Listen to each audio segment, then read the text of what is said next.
Hello students, ये 11th batch है। 11th batch की 6th क्लास है ये, और अभी फेज 3 शुरू हो रहा है और फेज 3 की पहली क्लास है। इससे पहले 2 फेजेस खत्म हो चुके हैं। पहले फेज के अंदर 3 क्लासेस थी, दूसरे फेज के अंदर 2 क्लासेस थी, और अभी तीसरा फेज शुरू हो रहा है और तीसरे फेज की आज पहली क्लास है। और आज की क्लास का टॉपिक है एरर एनालिसिस। देखिए आप, एरर एनालिसिस की 2 क्लासेस हैं, 2 दिन पढ़ाया जाएगा। आज ये पहली क्लास है, एरर एनालिसिस 1। शुरू करते हैं हम इसको। देखिए, सबसे पहले तो ये बेहद आसान टॉपिक है, पूरी 11th का सबसे आसान टॉपिक। हर स्टूडेंट को समझ में आ जाता है, हर स्टूडेंट को, और एक छोटा टॉपिक भी है, कम समय में खत्म हो जाएगा। शुरू करते हैं हम इस टॉपिक को। देखिए, सबसे पहले तो माइंड में क्वेश्चन ये आता है कि एरर क्या होती है, एरर का मतलब क्या है। देखिए आप, ये जो मार्कर है, इस मार्कर को मैंने आपको एक मार्कर दिया ये, और मैंने कहा कि इसकी लेंथ बताओ। तो आपने इसकी लेंथ मेजरमेंट की, स्केल का यूज किया या किसी और इंस्ट्रूमेंट का यूज किया, और इसकी लेंथ आपने कुछ बताई। मेजरमेंट करने के बाद जो लेंथ आपने बताई ना, उसको हम बोल रहे हैं यहाँ पे मेजर्ड लेंथ। क्या बोल रहे हैं? Measured length. और एक होगी इसकी एक्चुअल लेंथ। ठीक है, जो इसका जो सही आंसर है वो, आप जरूरी नहीं है कि सही बताओगे, कुछ ना कुछ उसमें गलती जरूर कर दोगे बताते वक्त, चाहे वो 0.001 की गलती क्यों ना हो। मान लीजिए आपने जो लेंथ दी मेजरमेंट करने के बाद, उसको हम क्या बोल रहे हैं? Measured length. और एक होगी इसकी एक्चुअल लेंथ। इन दोनों का जो डिफरेंस होगा, दैट इज कॉल्ड एरर। यानी कि कोई मेजरमेंट करने के बाद जो आंसर निकालता है और जो एक्चुअल आंसर होता है, उनका जो डिफरेंस होता है, उसी को हम लोग क्या बोलते हैं बताइए? उसी को हम बोलते हैं एरर। ठीक है, देखो अभी मैं आपको ना थोड़ा सा लिख के समझा रहा हूं। मान लेते हैं इस मार्कर की आपने जो मेजर्ड लेंथ दी, मेजर्ड वैल्यू आपने दी सपोज 12.43 सेंटीमीटर। ठीक है, और इसकी जो एक्चुअल वैल्यू थी, एक्चुअल वैल्यू है सपोज वो है इसकी 11.12 सेंटीमीटर मान लेते हैं, ऐसी इतनी है। तो एक बार बताइए, इनका डिफरेंस कितना होगा? इनका डिफरेंस आएगा 1 पॉइंट, यहाँ पे 3 में से 2 गया 1, और 4 में से 1 गया 3, 4 में से 1 चला जाता है तो 3 सेंटीमीटर, 1.31 सेंटीमीटर। ठीक है ना, ये एक्चुअल में इसी को हम कहेंगे एरर। और यहाँ पे एरर की वैल्यू पॉजिटिव आई है, this is the positive error. Error निकालते वक्त मेजर्ड वैल्यू में से एक्चुअल वैल्यू घटाते हैं, ठीक है ना, तो वहां से एरर आएगी। एरर पॉजिटिव भी हो सकती है, नेगेटिव भी हो सकती है, और जीरो भी हो सकती है। नेगेटिव भी हो सकती है एरर, ये वाली एरर पॉजिटिव है, नेगेटिव भी हो सकती है। ठीक है, देखो मान लो आपने इस मार्कर का मास निकालना था। मान लो मैंने आपको मार्कर दिया और ये कहा कि इसका मास बताओ। तो मेजर्ड मास आपने मेजरमेंट की, किसी भी वेइंग मशीन का यूज किया या फिर आपने किसी और इंस्ट्रूमेंट का यूज किया। ठीक है ना, तो और आपने इसकी मेजर्ड, इसका जो मेजर्ड मास बताया, सपोज आपने बताया इसका मेजर्ड मास 15.62 ग्राम, मान लो आपने इतना मास बताया। और इसका जो एक्चुअल मास है, एक्चुअल मास है मान लेते हैं 15.96 ग्राम, मान लेते हैं ये एक्चुअल मास है। ये एक्चुअल मास है और ये मेजर्ड मास है।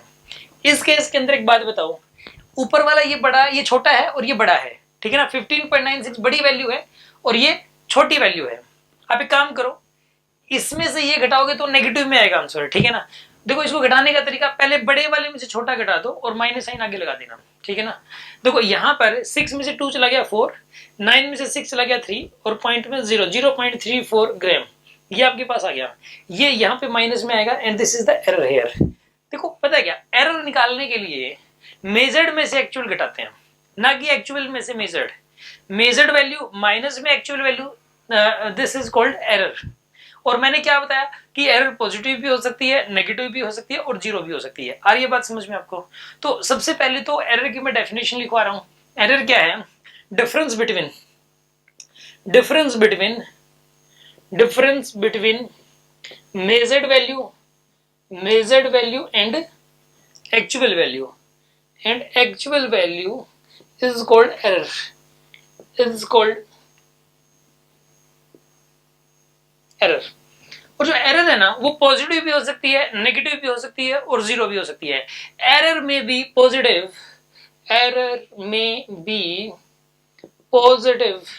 नेगेटिव और जीरो, कोई भी आंसर हो सकता है।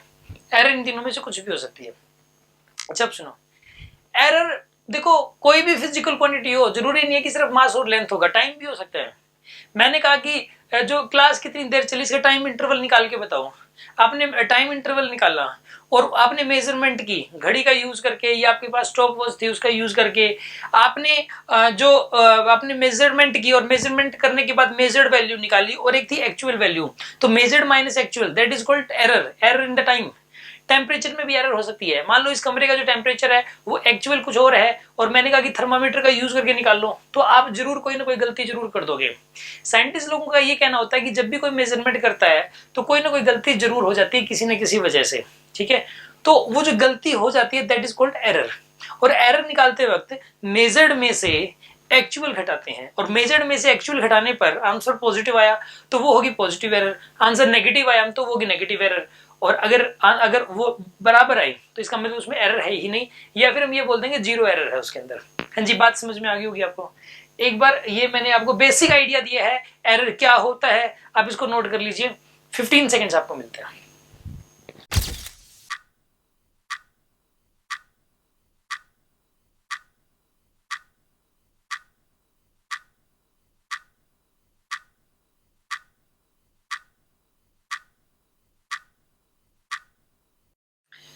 अभी देखिए उसके बाद शुरू करते हैं। देखो एरर 3 टाइप्स की होती है, एक होता है सिस्टमेटिक एरर, एक होता है रैंडम एरर और एक होता है ग्रोस एरर। 3 टाइप्स की एरर होती है, ठीक है ना। मैं लिख रहा हूं एक बार इन तीनों के नाम। सबसे पहले मैंने आपको बताया सिस्टमेटिक एरर। आप लिख सकते हैं कि error are of 3 types, errors are of 3 types यहां लिख सकते हैं। एक होती है सिस्टमेटिक एरर, एक होती है रैंडम एरर, और एक होती है, बोलिए क्या होती है, एक ग्रोस एरर। हाँ जी, तीसरी क्या होती है, ग्रोस एरर। ये 3 टाइप्स की एरर होती है, 3 टाइप्स ऑफ एरर्स। ये इंफॉर्मेशन मैं दे रहा हूं, ये अभी मैं कोई न्यूमेरिकल नहीं करवा रहा आपको, ये जो इंफॉर्मेशन है ये आपको याद करनी है। ये इंफॉर्मेशन बेस्ड क्वेश्चन कई बार आ जाता है आईआईटी और नीट के अंदर, तो आपको जो है ना ये इंफॉर्मेशन लर्न करनी है, ठीक है। शुरू करते हैं। सिस्टमेटिक एरर, रैंडम एरर और ग्रोस एरर, 3 टाइप्स की एरर होती हैं। There are 3 types of errors, okay. तो सिस्टमेटिक एरर क्या है? सिस्टमेटिक एरर वो होती है जो एरर हुई है उस एरर का हमें कारण पता है, उसका रीजन पता है, हुज रीजन इज नोन, जिसका हमें कारण पता है। मैं आपको एग्जांपल लेके बताता हूं। सपोज मैंने किसी स्टूडेंट को एक क्वेश्चन दिया, मैंने कहा बच्चे इसको सोल्व करके दिखाओ। उसने क्या किया, क्वेश्चन सोल्व किया, और क्वेश्चन सोल्व करने के बाद उसने कहा कि सर ये लो आंसर। मैंने कहा गलत है, मैंने कहा भी गलत है। वो बच्चा ये बोलता है कि सर अगर ये गलत है ना तो सर एक्चुअल में जो फॉर्मूला है सर मैंने बिल्कुल सही लगाया, मैं कंफर्म हूं, मैंने कॉन्सेप्ट एकदम सही लगाया सर, मैं बिल्कुल इस मामले में पक्का हूं। सर ये लास्ट में जो कैलकुलेशन हुई ना पक्का इसी में गलती मिलेगी जिस वजह से मेरा आंसर गलत आया है। एक्चुअल में उसको रीजन पता है और वास्तव में वही गलती थी, उसको रीजन पता है। यानी कि उसने जो एरर की है, वो जो आंसर निकालने में एरर की है वो सिस्टमेटिक एरर थी, सिस्टमेटिक एरर थी। यानी कि अगर आप कंफर्म है कि कहां पे गलती हुई है तो इसका मतलब क्या बताइए, वो एरर कौन सी है, सिस्टमेटिक एरर। मैंने स्टूडेंट को आंसर क्वेश्चन दिया, उसने सोल्व किया, सोल्व करने के बाद उसने आंसर गलत निकाला, मैंने बोला कि बेटा आंसर गलत है। उसने पता क्या बोला, सर देखो मैंने पूरी कैलकुलेशन सही की है सर, कॉन्सेप्ट भी मेरा सही है, बस सर ये जो फॉर्मूला है ना इसमें ये माइनस की जगह प्लस जो रखा ना इस वजह से आंसर गलत आ रहा है सर, बाकी तो मेरा पूरा ठीक है, छोटी सी गलती ये होगी और ये मुझे पता है सर। तो ये बताइए उसने जो एरर की है वो कौन सी एरर की है, systematic error. That is a systematic error, जिसका हमें कारण पता होता है, जिसका हमें कारण पता होता है, रीजन पता होता है, that is called systematic error. Anyway, यहां पे वैसे जो डिस्कशन होता है इंस्ट्रूमेंट्स के थ्रू जो मेजरमेंट होती है उसको लेके होता है, मेनली ये टॉपिक बनाया गया है जो इंस्ट्रूमेंट्स का यूज करके जो हम मेजरमेंट करते हैं उस मेजरमेंट के दौरान एरर आती है, तो उस एरर की बात हो रही है वैसे यहाँ पे, ठीक है। देखो मान लो हम जैसे कई सारे एक्सपेरिमेंट करेंगे, एक एक्सपेरिमेंट किया जाएगा मीटर ब्रिज का, ठीक है ना, जिसमें मीटर ब्रिज का यूज करके अननोन रेजिस्टेंस निकाला जाता है, ठीक है। जैसे यहाँ पे मीटर ब्रिज मेरे पास रखा हुआ है, मैं आपको दिखा रहा हूँ, ये मीटर ब्रिज है, this is the metre bridge here. और इस वाले मीटर ब्रिज के अंदर ये स्क्रू होते हैं, ठीक है ना। और इनमें ध्यान रखना होता है कि ये स्क्रू टाइट होने चाहिए, ये जो वायर्स वगैरह प्रॉपर कनेक्शन होने चाहिए, गैल्वेनोमीटर वगैरह यहाँ पे जो कि सब जोड़े जाते हैं। और जोड़े जाने के बाद ये स्क्रू टाइट होना जरूरी होते हैं, ठीक है ना।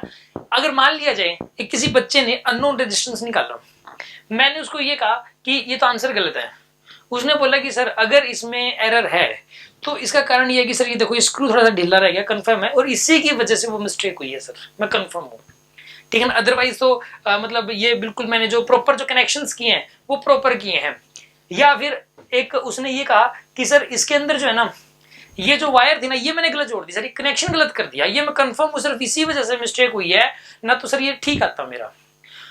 तो आपको क्या रीजन पता है इसके अंदर, और अगर हमें रीजन पता होता है तो ऐसे केस के अंदर बताइए वो सिस्टमेटिक एरर होती है। मान लेते हैं कि सपोज मैंने मान लो आपको मार्कर दिया, मार्कर, और मैंने कहा कि इसकी लेंथ बताओ, ठीक है ना। देखो मान लिया आपने देखो आपने स्केल का यूज किया, देखो ये इंस्ट्रूमेंटल एरर्स हैं यहाँ पे। मैं देखो एक पहले आप समझो, देखो मान लिया जाए कि ये मार्कर है, अब मैंने कहा कि इसकी लेंथ बताओ, आपने लगाया सर इसकी लेंथ आ रही है 14.23 सेंटीमीटर सर, 14.2 सेंटीमीटर, मैंने कहा गलत है, आपने कहा सर मुझे पता है सर गलत है, इस मार्कर इसमें प्रॉब्लम है सर, ये जो आपने दिया है ना सर ये स्केल ये टूटा पड़ा, ये देखो सर आगे से वन तो दिख ही नहीं रहा इसका, ये देखो आगे से तो उड़ा हुआ है, टूटा हुआ आगे से, तो ये बताइए, और इसी वजह से आंसर गलत आ रहा है ना, तो ये आंसर गलत नहीं आता, इसका मतलब बताइए ये वाली एरर कौन सी थी, सिस्टमैटिक एरर। और इसको इंस्ट्रूमेंटल एरर भी बोल सकते हो, ये जो इंस्ट्रूमेंट है जिससे हम मेजरमेंट कर रहे हैं उसी में प्रॉब्लम है, इंस्ट्रूमेंट में ही प्रॉब्लम है, तो उसको इंस्ट्रूमेंटल एरर भी कहा जाता है। और वो इंस्ट्रूमेंटल एरर भी हमें पता है, इंस्ट्रूमेंटल एरर एक्चुअली में पता ही होती है, ठीक है ना, तभी तो वो एक्सपेरिमेंट कर रहा है। तो सभी इंस्ट्रूमेंटल एरर को सिस्टमैटिक एरर ही कहा जाता है।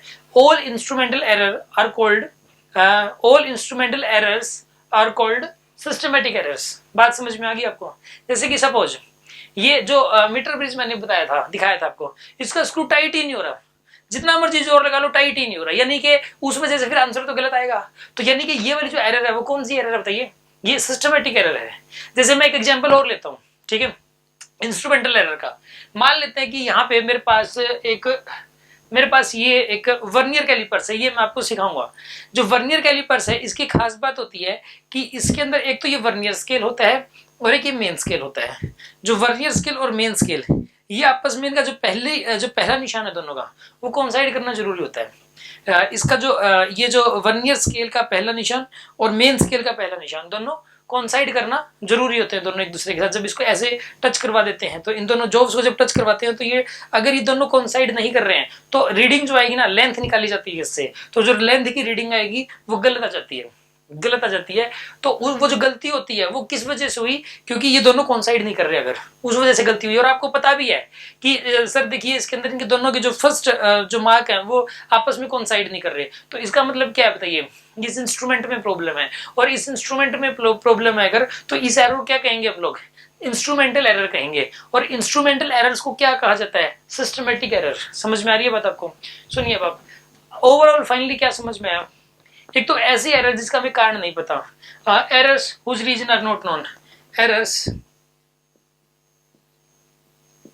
Whose reason is not known, जिसका हमें कारण नहीं पता। एक तो आप ये लिख देंगे, एक जितनी भी इंस्ट्रूमेंटल एरर्स हैं, मतलब इंस्ट्रूमेंट में ही गड़बड़ी है, तो हम उसको क्या कहेंगे, सिस्टमैटिक एरर कहेंगे उसको भी। All instrumental errors, all instrumental errors are called systematic error। जी बात समझ में आ गई, are called systematic errors। अब तीसरा देखो, तीसरी बात मैं ये बताना चाह रहा हूं कि फिर अगर सिस्टमेटिक एरर आ रही है तो उसका इलाज क्या है, क्या करें ऐसे केस में। इसका इलाज ये है कि आप इसके अंदर और भी ज्यादा accurate instrument low. By using more accurate instrument this error can be minimised, ठीक है ना। एक इसके बारे में, this error can be minimised, this error can be minimised by taking more accurate instrument. ज्यादा एक्यूरेट इंस्ट्रूमेंट ले लो, ये मिनिमाइज हो जाएगी। ये तीन बातें आपको याद करनी है सिस्टमेटिक एरर के बारे में, ठीक है।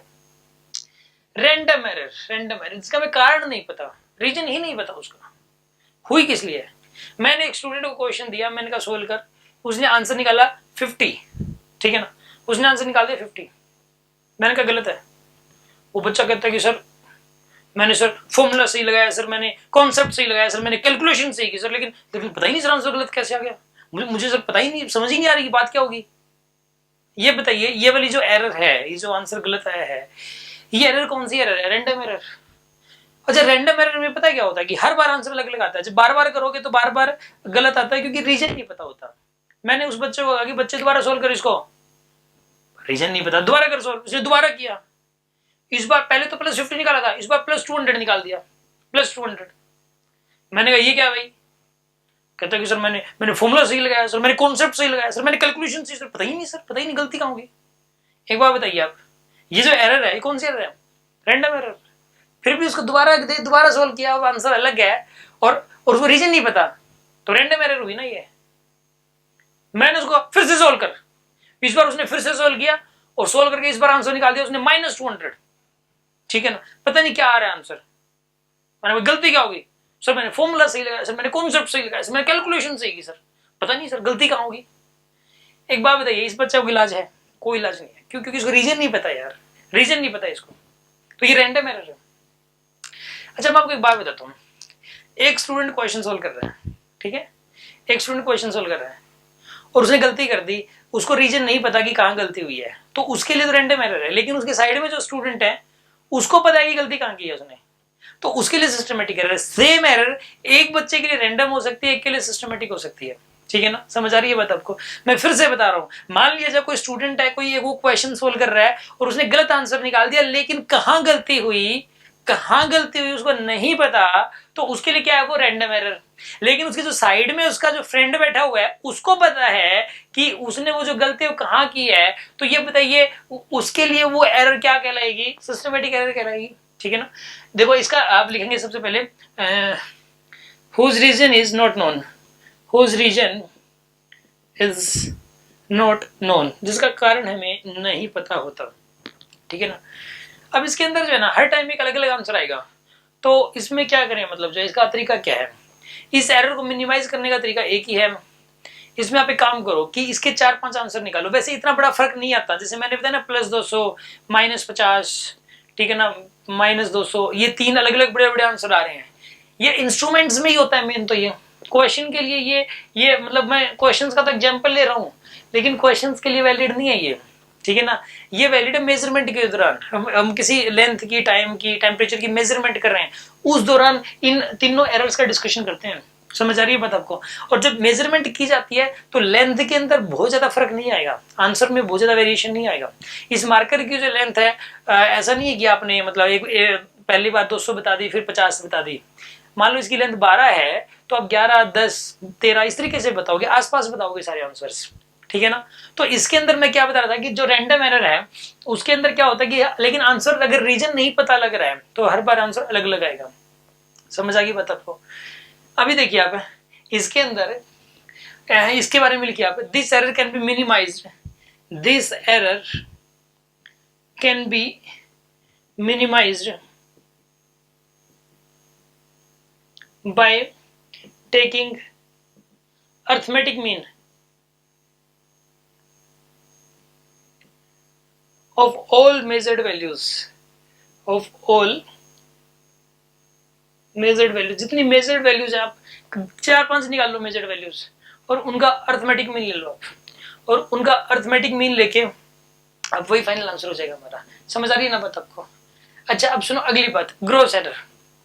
ग्रोस एरर होता है जल्दबाजी की वजह से जो मिस्टेक होती है, जिसका जल्दबाजी की वजह से, ठीक है ना, फास्ट आप कर रहे हो, ठीक है ना। जैसे कि मान लेते हैं कि सपोज मैंने कहा कि आप मल्टीप्लाई करके दिखाओ, इन दोनों को मल्टीप्लाई करके दिखाओ। आपने क्या किया, 2 to 4, 2 to 8 into 2 to 4, 2 to 8, 4, 12, 9 ऐसा कर दिया कुछ।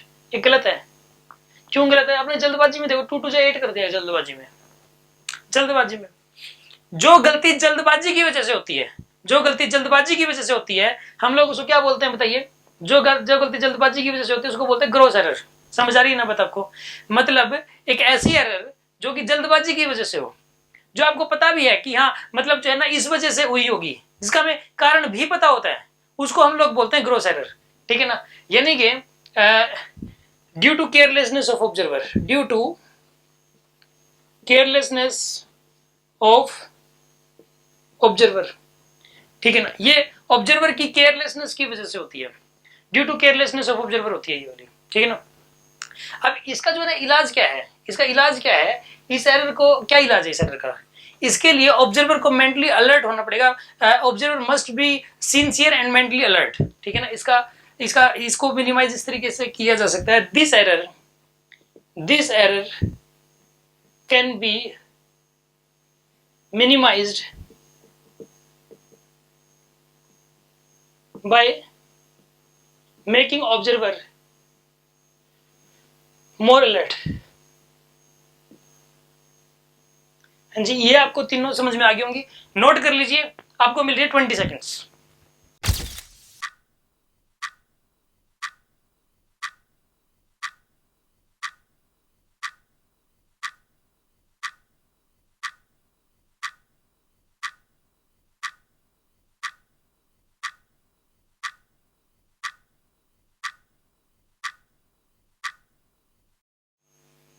अभी देखिए, मैंने आपको एरर्स क्या होती हैं, एरर का जो बेसिक है वो मैंने आपको समझा दिया।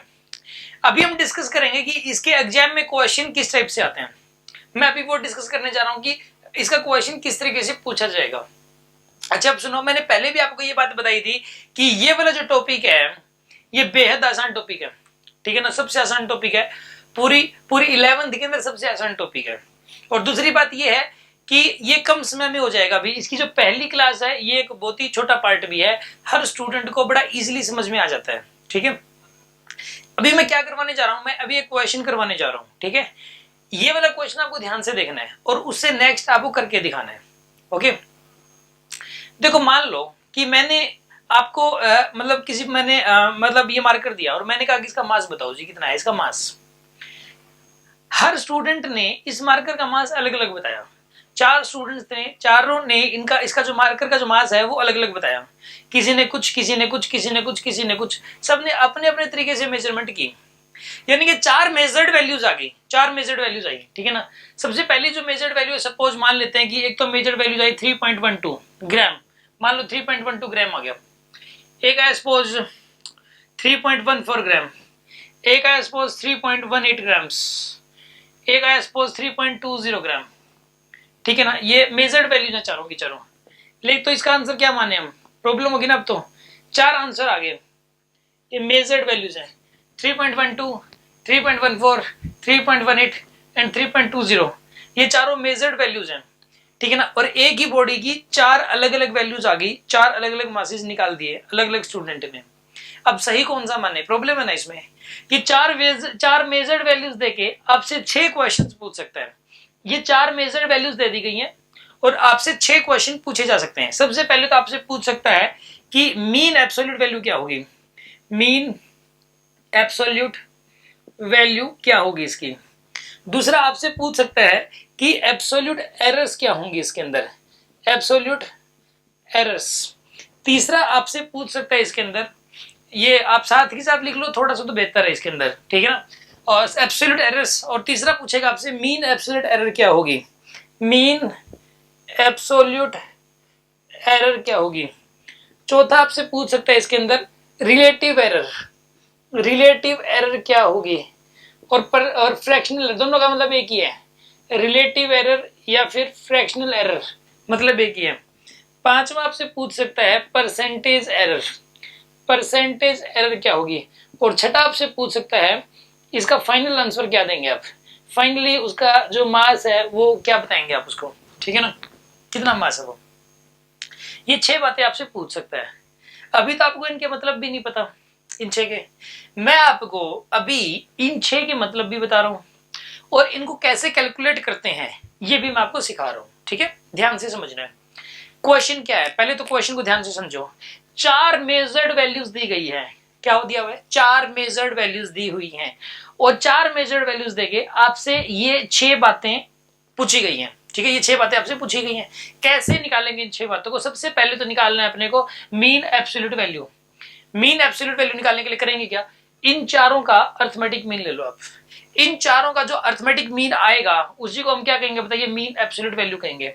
तो सबसे पहले तो मैं मीन एब्सोल्यूट वैल्यू ये निकालना चाह रहा हूं। सबसे पहले तो ये निकालते हैं, इन चारों को ऐड करके डिवाइडेड बाय 4 करोगे, 3.12 plus 3.14 plus 3.18 plus 3.20 divide by 4। इन चारों को आपको ऐड करना है। जब आप इन चारों को ऐड करोगे ना तो ये आपके पास बनेगा 12.64 डिवाइडेड बाय 4, यानी कि सोल्व करोगे तो ये बनेगा 3.16 3.16 आएगा। ये 3.16 आपके पास आ जाएगा। ये मीन एब्सोल्यूट वैल्यू है। इन चारों का आपने ऐड कर दिया, चारों को ऐड करने के बाद डिवाइडेड बाय 4 कर दिया, तो इससे आपके पास जो निकल के आया है this is the mean absolute value. ठीक है ना। अब सुनो, अगर इसमें 5 वैल्यूज होती है वाली 5, तो हम क्या करते हैं बताइए, पांचों को ऐड करके डिवाइड बाय 5 करते हैं। पांचों को ऐड करके डिवाइड बाय 5 करेंगे। अगर ये वाली वैल्यू 10 दे रखी हो आपको, 10 वैल्यूज दे रखी हो, तो क्या करेंगे बताइए, इन 10 को ऐड करके डिवाइडेड बाय 10 करते हैं हम लोग। तो मीन एब्सोल्यूट वैल्यू निकालने के लिए क्या करना पड़ता है बताइए, arithmetic mean of all measured values, arithmetic mean of all measured values is called mean absolute value। समझ में आ गया ना आपको? arithmetic mean of all measured values, इसका मतलब क्या है बताइए, arithmetic mean of all measured values is called mean absolute value। हाँ जी, बात समझ में आ गई ना आपको? अच्छा, ये तो हो गया। अब हमें निकालना है एब्सोल्यूट एरर्स निकालना है। देखो एब्सोल्यूट एरर्स यहाँ पे 4 मेजर्ड वैल्यूज दे रखी है ना, तो एब्सोल्यूट एरर भी 4 ही निकलेंगी। इसके अंदर एक एब्सोल्यूट एरर आएगी, एक इसके अंदर आएगी एब्सोल्यूट एरर, एक इसके अंदर आएगी एब्सोल्यूट एरर, एक इसके अंदर आएगी एब्सोल्यूट एरर, यानी कि 4 आंसर आएंगे इसके। मीन एब्सोल्यूट एब्सोल्यूट एरर, ये मीन एब्सोल्यूट एरर अलग चीज है, एब्सोल्यूट एरर अलग चीज है। ये 4 एब्सोल्यूट एरर्स आएंगी। 4 कैसे निकालेंगे सुनो आप, ऐसा करो आप 3.12 में से ये 3.16 माइनस कर दो। आपको वैसे भी तो नेगेटिव में आएगा, लेकिन नेगेटिव में नहीं निकालना, पॉजिटिव में नहीं निकालना है। ये हमेशा पॉजिटिव में ही लेनी है आपको, ठीक है ना। बड़े में से छोटा घटा दो, 3.16 में से 3.12 घटाओ, कितना आएगा 0.04, और ये पॉजिटिव में लेना है। ये जो 2 डंडे लगाए गए हैं ना, ये 2 डंडे, इनको मॉड्यूलस बोलते हैं, मॉड्यूलस या फिर मोड बोलते हैं, दोनों का मतलब एक है, मॉड्यूलस या फिर मोड। और इसका मतलब क्या होता है, इसका मतलब ये है कि जो अंदर लिखा हुआ जो है, या तो ये पॉजिटिव आएगा तो ठीक है, अगर नेगेटिव आए ना तो इसको पॉजिटिव बना देना। ठीक है, यानी कि आंसर फाइनली पॉजिटिव ही लेना है आपको। फाइनली आंसर क्या लेना है आपको, पॉजिटिव ही। इस मॉड्यूलस का मतलब ये होता है, मैग्नीट्यूड से मतलब है हमें इसके अंदर साइन से कोई मतलब नहीं है, मॉड्यूलस का मतलब ये होता है। अच्छा अब सुनिए आप, हमें निकालना है 3.14, इसके अंदर कितनी एब्सोल्यूट एरर है, 3.14 में कितनी एब्सोल्यूट एरर है। तो आप एक काम करिए, आप 3.14 में से 3.16 घटाइए आप, तो कितना आएगा बताइए, 0.02 आएगा, ये 0.02। तो ये 0.02 क्या है, ये एब्सोल्यूट एरर है। किसमें एब्सोल्यूट एरर है, किसमें, ये इस वैल्यू के अंदर है एब्सोल्यूट एरर, इस वैल्यू के अंदर। अब हमें निकालना है इसके अंदर एब्सोल्यूट एरर कितनी है, 3.18, इसमें से घटाइए 3.16, तो कितना आएगा बताइए, ये 0.02 आएगा आपके पास। This is again a absolute error. एक अब हमें घटाना है 3.20, ये 3.16 को घटाना है, तो कितना आएगा, ये 0.04।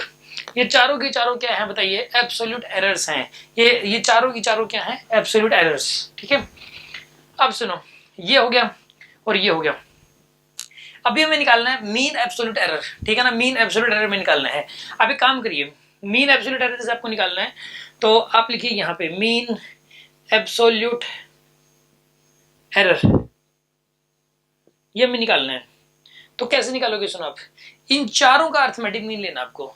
जो एब्सोल्यूट एरर्स हैं, इन्हीं चारों का अगर अर्थमेटिक मीन ले लिया जाए तो वो उससे क्या आता है, मीन एब्सोल्यूट एरर आता है। आप ऐसा करो, इनको जोड़ दो आप, 0.04 plus 0.02 plus 0.02 plus 0.04 divide by 4 कर दो आप, ठीक है ना। इन चारों को जोड़ के डिवाइड बाई 4 करना है। सोल्व कर लीजिए आप, इसको सोल्व करोगे तो ये बनेगा 0.12 बनेगा, 0.12 डिवाइडेड बाई 4 यानी कि 0.03 आ जाएगा आपके पास, 0.03, ठीक है ना। 0.12 डिवाइड बाई 4 यानी कि 0.03, ये आपके पास क्या आ गया बताइए, ये मीन एब्सोल्यूट एरर आपके पास आ गया, मीन एब्सोल्यूट एरर 0.03। तो ये क्या करना बताइए, मीन एब्सोल्यूट एरर निकालने के लिए जो एब्सोल्यूट एरर्स आपको दे रखी हैं, जो एब्सोल्यूट एरर्स आपको दे रखी हैं, उन्हीं का आपको अर्थमेटिक मीन लेना है। अर्थमेटिक मीन लेने से आपके पास आ जाएगी मीन एब्सोल्यूट एरर। ये तीनों सॉल्व हो चुके हैं, इन तीनों के बारे में मैं आपको अभी बता रहा हूं, आप उसके लिए पहले नोट कर लीजिए। मैं आपको टाइम दे रहा हूं 20 सेकेंड्स।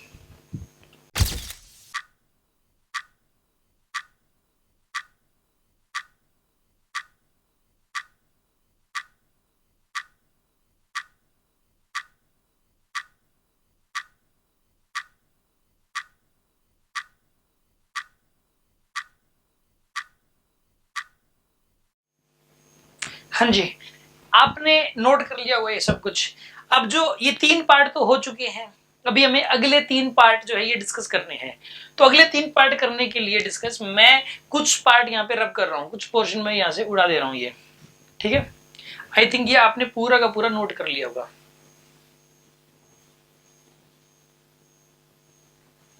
एक बार मैंने ये वाला पार्ट रब कर दिया, ठीक है। अब सुनो, शुरू करते हैं हम। अब हमें निकालना है इसके अंदर रिलेटिव एरर, ठीक है ना। इसका फोर्थ पार्ट में क्या निकालना बताइए हमें, रिलेटिव एरर निकालनी है। देखो रिलेटिव एरर क्या होता है, सुनो आप, रिलेटिव एरर होता है mean absolute error divided by mean absolute value. Mean, मैं इसका ये जो टॉपिक का नाम है ना, इसको भी हटा दे रहा हूं ताकि मुझे और स्पेस मिल जाए लिखने के लिए। ये होता है mean absolute error divided by mean absolute value, ये फॉर्मूला होता है इसका, mean absolute error divided by mean absolute value. देखिए आप कैसे लिखोगे इसको, इसको लिखने के लिए मीन एब्सोल्यूट एरर हो जाएगा यहाँ पे 0.03 डिवाइडेड बाय में मीन एब्सोल्यूट वैल्यू क्या थी, ये थी 3.16, बस यही आंसर है इसका। इसी को बोलते हैं रिलेटिव एरर या फिर फ्रैक्शनल एरर, एक ही मतलब है। इसको मल्टीप्लाई और डिवाइड बाय 100 कर दो, 100 से मल्टीप्लाई कर दो और 100 से ही डिवाइड कर दो, तो आपके पास आएगा 3/316, ठीक है ना। ये आपके पास आ जाएगा। ये क्या है बताइए, ये रिलेटिव एरर है, आप इसको फ्रैक्शनल एरर भी बोल सकते हैं। This is also relative error and this is also fractional error, ठीक है। रिलेटिव एरर और फ्रैक्शनल एरर का मतलब एक ही होता है। हाँ जी, ये बात समझ आ गई आपको, ठीक है ना। अगर मीन एब्सोल्यूट एरर को डिवाइड कर दिया जाए किससे, मीन एब्सोल्यूट वैल्यू के साथ, mean absolute error divided by mean absolute value, उससे क्या आता है, रिलेटिव एरर निकल के आती है उससे। अब हमें निकालना है इसके अंदर परसेंटेज एरर। हाँ जी, 5वां पार्ट इसका, परसेंटेज एरर हमें निकालनी है इसके अंदर। परसेंटेज एरर कैसे निकालेंगे, जो रिलेटिव एरर आया है ना ये वाला, इसी को 100 से मल्टीप्लाई कर दीजिए, परसेंटेज एरर आ जाएगी। यहाँ पे 3 डिवाइड बाय में 316 मल्टीप्लाई बाय 100, हाँ जी, ये क्या आ गई आपके पास, this is the percentage error, ये आपके पास परसेंटेज एरर आ गई। ये भी हो गया, ठीक है। मतलब परसेंटेज एरर कैसे निकलती है रिलेटिव एरर मल्टीप्लाई बाय 100। समझ आ गई बात आपको, रिलेटिव एरर को 100 से मल्टीप्लाई कर दो, रिलेटिव एरर कितने से मल्टीप्लाई करना आपको, 100 से, तो आपके पास क्या आ जाएगी, उससे परसेंटेज एरर आ जाएगी। अब हमें छठा निकालना है, फाइनल आंसर लिखना है इसका। फाइनली इसका आंसर पता है कैसे लिखा जाएगा, mean absolute value plus minus mean absolute error, ठीक है ना। यानी इसका फाइनल आंसर होगा 3.16 प्लस माइनस 0.03, ये इसका आंसर है।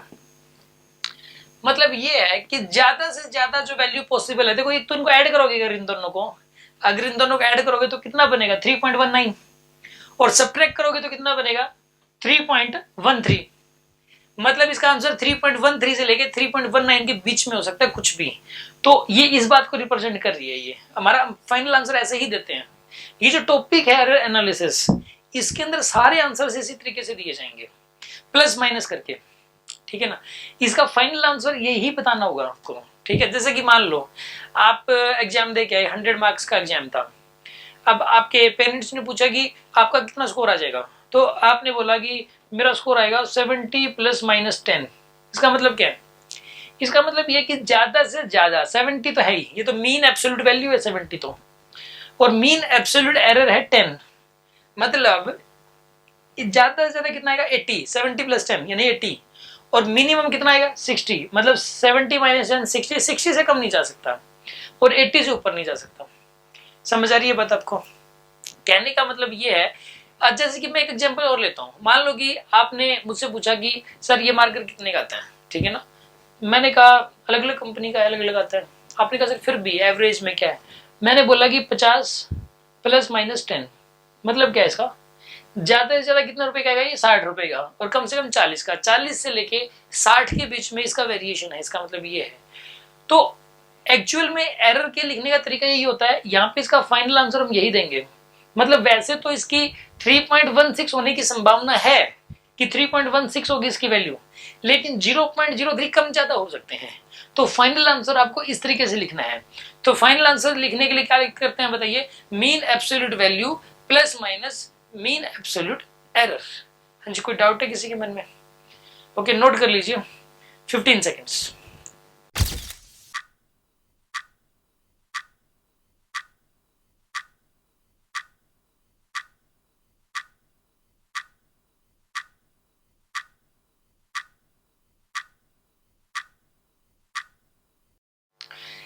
देखिए, ये जो क्वेश्चन मैंने करवाया ना, ये ऐसा ऐसा क्वेश्चन मैं सोच रहा था कि एक और दूं, लेकिन जरूरत नहीं है। ये आपको समझ में आ गया होगा अच्छे से।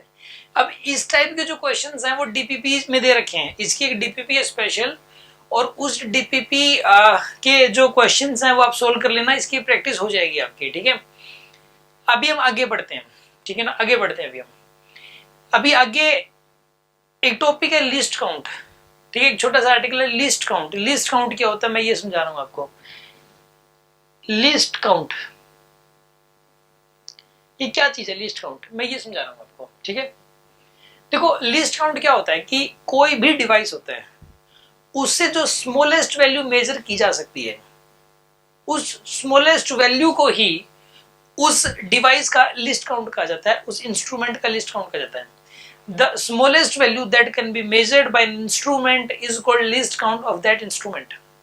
मैं लिखवा दूंगा अभी, मैं लिखवा दूंगा। सुनो आप अभी एक बार ध्यान से। स्केल है, जैसे ये स्केल, ये भी एक इंस्ट्रूमेंट है, एक डिवाइस है।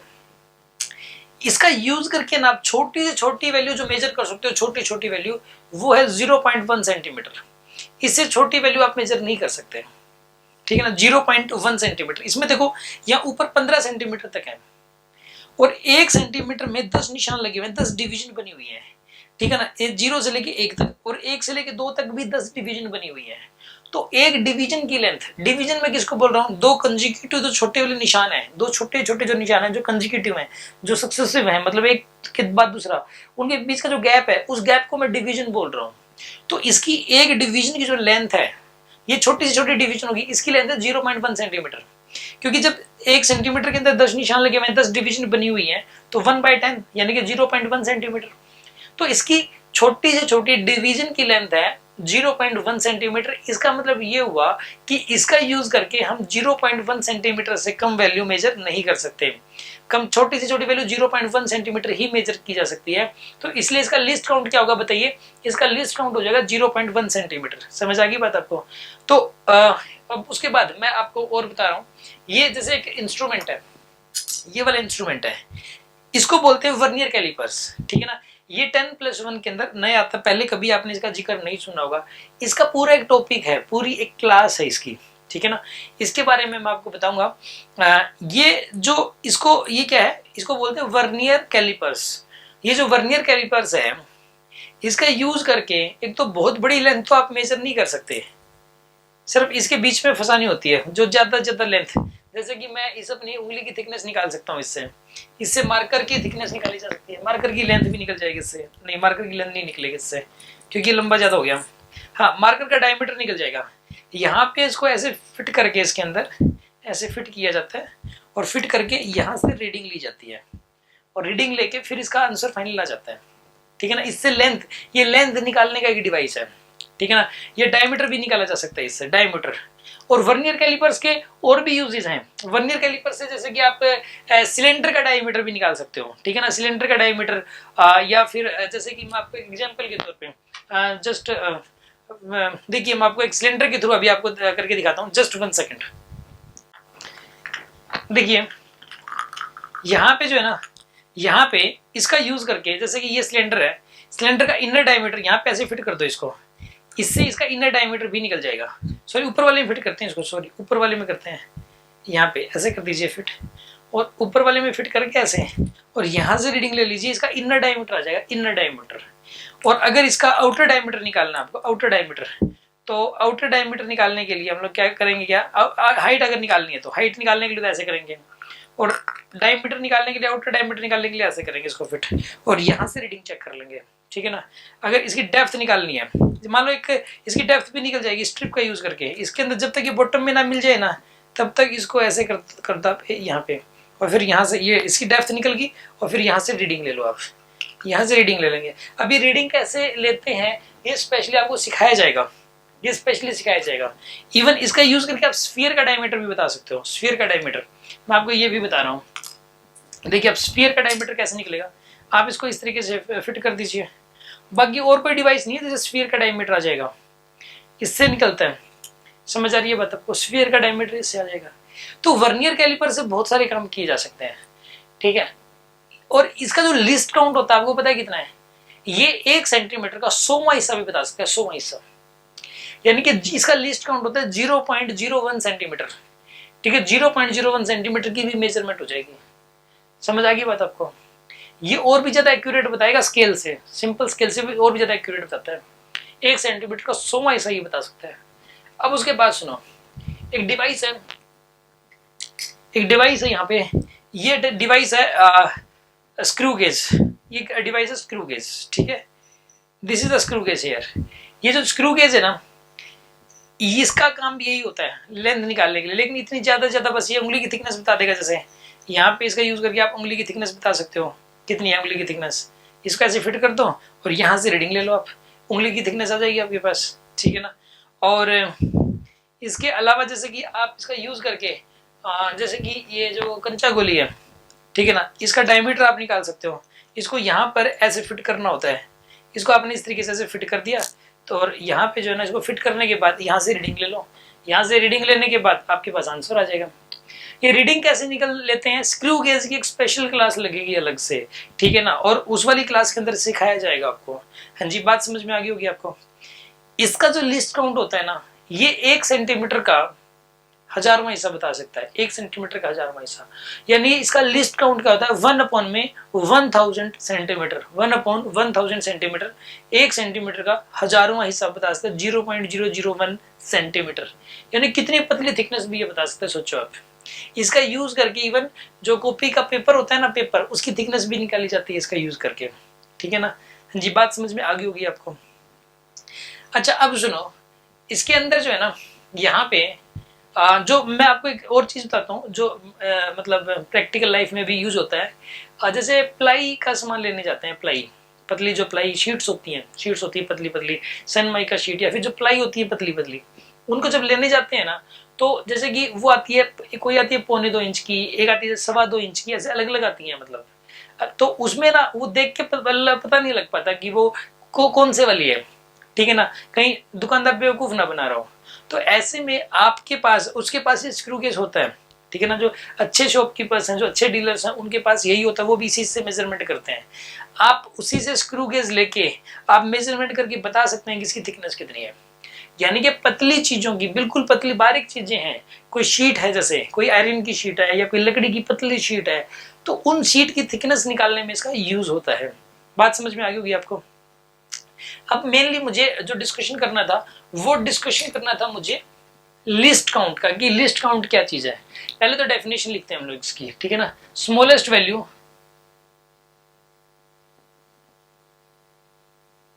That can be measured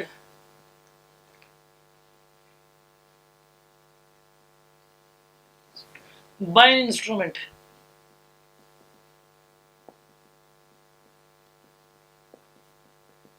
is called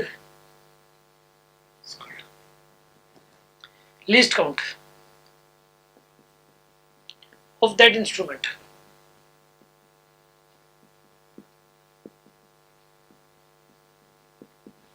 ठीक है ना। अब आपको लिखना है least count of ordinary scale या सिंपल स्केल, ये होता है 0.1 सेंटीमीटर, ठीक है ना। फिर least count of vernier calliper, ये 0.01 सेंटीमीटर। फिर उसके बाद least count of screw gauge, 0.001 centimetre. समझ आ गया आपको? ये नोट कर लीजिए 20 सेकेंड्स।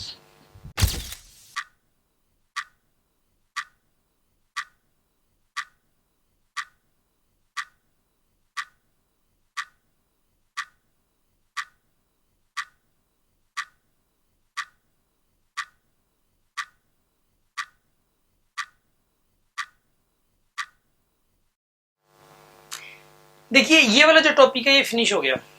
ये एरर्स की पहली क्लास थी और ये बहुत इजी है। मैंने आपको बताया था कि पूरी 11th की सबसे इजी क्लास ये वाली है, जिसको एक 8th और 9th क्लास का बच्चा भी समझ सकता है। एरर की मेन क्लास है वो अगली क्लास है, वो बहुत बहुत ज्यादा इंपॉर्टेंट है, वो कॉन्सेप्चुअल भी है, ठीक है। मेन क्लास वही है एरर्स की। ये तो सिर्फ ठीक है एरर समझना था कि होता क्या है, ठीक है। उसके अंदर relative error, fractional error, mean absolute value, उसको लिखते कैसे हैं, या लिस्ट काउंट के बारे में, सिर्फ ये बेसिक बेसिक बातें हमने सीखी। यानी कि एक 0 लेवल की क्लास थी ये वाली। और जो नेक्स्ट क्लास है वो मेन क्लास है इसकी, ठीक है ना। नेक्स्ट क्लास थोड़ी सी लंबी क्लास भी होगी और इंपॉर्टेंट भी होगी, ठीक है। अब सुनो अगली बात, आपको भी इसकी जो डीपीपी है वो बहुत ईजी है, जो कि जल्दी ही सोल्व हो जाएगी आपकी। हो सकता है कुछ स्टूडेंट तो उसको 15-20 मिनट में भी कर देंगे, या फिर आधे घंटे 1 घंटे तक वो डीपीपी आपसे हो जाएगी। उसके बाद आप ना फ्री ना बैठे हैं, आपको करना क्या है मैं आपको बता दे रहा हूं कि हमारा पढ़ाने का तरीका क्या रहेगा और आपको किस तरीके से पढ़ना है। मैं उसको थोड़ा शॉर्ट में एक्सप्लेन कर रहा हूं, ध्यान से समझना, फिर से बता रहा हूं। एक तो जैसे कोई भी क्लासेज है, मैंने जैसे कि यहाँ पे पूरा का पूरा जो 11th का कोर्स है वो फेजेस के अंदर डिवाइड कर रखा है। हर फेज के अंदर 3-3 लगभग क्लासेज हैं, ठीक है। और एक होंगी सब्जेक्टिव क्लासेज, वो अलग से होंगी, करीबन 30 क्लासेज हैं, वो सब्जेक्टिव क्लासेज हैं। उसके अंदर जो डेरिवेशंस हैं जो स्कूल के अंदर आते हैं वो कॉम्पिटिटिव एग्जाम्स में नहीं आते, यानी कि वो वाला पार्ट जो कॉम्पिटिटिव एग्जाम में नहीं आता वो पार्ट सिर्फ उन 30 क्लासेज में करवाया जाएगा, जिसकी कॉम्पिटिटिव एग्जाम्स में कोई जरूरत नहीं है। और अभी ये जो चल रहा है इसकी जरूरत दोनों में है। ये कॉन्सेप्चुअल पार्ट है, ये जो है ये आईआईटी और नेट में भी आएगा और ये स्कूल के अंदर भी आ सकता है। अभी जो चल रहा है इन फेजेस के अंदर जो क्लासेस चलेंगी, इनके अंदर जो पढ़ाया जा रहा है अभी या पिछली 5 क्लासेस में जो पढ़ाया गया था, ये स्कूल में भी आता है और कंपटीशन में भी आता है। और कुछ क्लासेस अलग से होंगी जिनको नाम दिया गया सब्जेक्टिव क्लासेस, वो सिर्फ और सिर्फ स्कूल में आएगा, कंपटीशन में नहीं आएगा, राइट। अब देखिए आप, ये जो मैं फेजेस की बात कर रहा था, हर फेज के अंदर देखो हर क्लास की एक डीपीपी है, हर क्लास की आपको एक DPP for each class, DPP for each class. इसके अंदर 20 क्वेश्चंस हैं, ये आपको सोल्व करने हैं। एक तो ये हर क्लास के बाद, ये तो मैंडेटरी हैं, बिल्कुल हर स्टूडेंट के लिए मस्ट हैं ये तो, चाहे वो कितना भी कमजोर क्यों ना हो, इनके बगैर तो आप कुछ पढ़ ही नहीं रहे। इसका मतलब इसके जो आंसर, इसके जो सॉल्यूशंस हैं वो यूट्यूब के ऊपर गिवन है, ठीक है। अब हर फेज, जैसे कि फेज 1 है, फेज 1 और ऐसे फेज 2, फेज 3, फेज ये 30 तक है, ठीक है ना। फेज 1 से लेके ये फेज 30 तक, इसमें पूरा कोर्स खत्म हो जाएगा आपका। और इसका किस फेज में कौन सी क्लास है किस फेज में कौन सी क्लास है, ये स्टार्टिंग में ये शेड्यूल है। ये आप मतलब अगर आपके पास नहीं है तो आप कह सकते हैं कि हमें शेड्यूल भेज दीजिए, आपको हम शेड्यूल भी भेज देंगे। हर फेज के अंदर, हर फेज की अब एक सक्सेस मैग्नेट है, हर फेज की एक सक्सेस मैग्नेट है। तो ये 30 सक्सेस मैग्नेट होंगे, 30 सक्सेस मैग्नेट है। आपको ये जो सक्सेस मैग्नेट है इसके अंदर क्या दिया हुआ है, इसके अंदर भी क्वेश्चंस हैं। इसके अंदर इस डीपीपी वाले जो क्वेश्चंस हैं उनसे हटके हैं, कुछ क्वेश्चंस थोड़ा अलग से हैं। और इसके अंदर जो पिछले सालों में आए हुए क्वेश्चंस हैं आईआईटी के और नीट के और एचसी वर्मा और डीसी पांडे, ये जो अच्छी बुक्स हैं इनके क्वेश्चंस भी इसके अंदर दिए हुए हैं सक्सेस मैग्नेट में। आपने डीपीपी जैसे फेज 1 की 3 डीपीपी हैं वो तीनों कर ली और साथ में सक्सेस मैग्नेट सोल्व कर ली, तो इसका मतलब सफिशियंट है, ठीक है ना, उतना सफिशियंट है। अब उसके बाद तो फिर वो एक्स्ट्रा हो जाता है, वो तो और जो बहुत टॉप रैंक पहली 50 के अंदर रैंक लेने के लिए अगर आप लेना चाह रहे हो तो फिर उस केस में से एक्स्ट्रा करने की जरूरत है। अदरवाइज एक अच्छी रैंक के साथ सिलेक्शन आपका इतने में ही हो जाएगा, एक बहुत अच्छी रैंक के साथ। तो आपको अभी करना क्या है कि अब यहाँ तक की तैयारी में फेज 1 और 2 की सक्सेस मैग्नेट आपको सोल्व करनी है। फेज 1 और 2 की शायद इकट्ठी है ये वाली, ये आपको सक्सेस मैग्नेट करनी है और जो डीपीपीज हैं पिछली उनको रिवाइज करना है, उनको सोल्व करना है, ठीक है ना। तो हर क्लास की अंडरस्टूड है, आपको डीपीपी एंड सक्सेस मैग्नेट दोनों सोल्व करते रहना है। और सक्सेस मैग्नेट के जो डाउट्स हैं, जो इसके क्वेश्चंस हैं, ये भी रिकॉर्डेड हैं और ये भी यूट्यूब पे गिवन है। अगर किसी क्वेश्चन में आपको प्रॉब्लम आती है, आपको समझ नहीं आता है या फिर आपको उसके अंदर मिलता नहीं है वो क्वेश्चन, तो आप हमारे पास कॉल करें, हम आपको उसका वीडियो तुरंत आपके पास सेंड कर देंगे।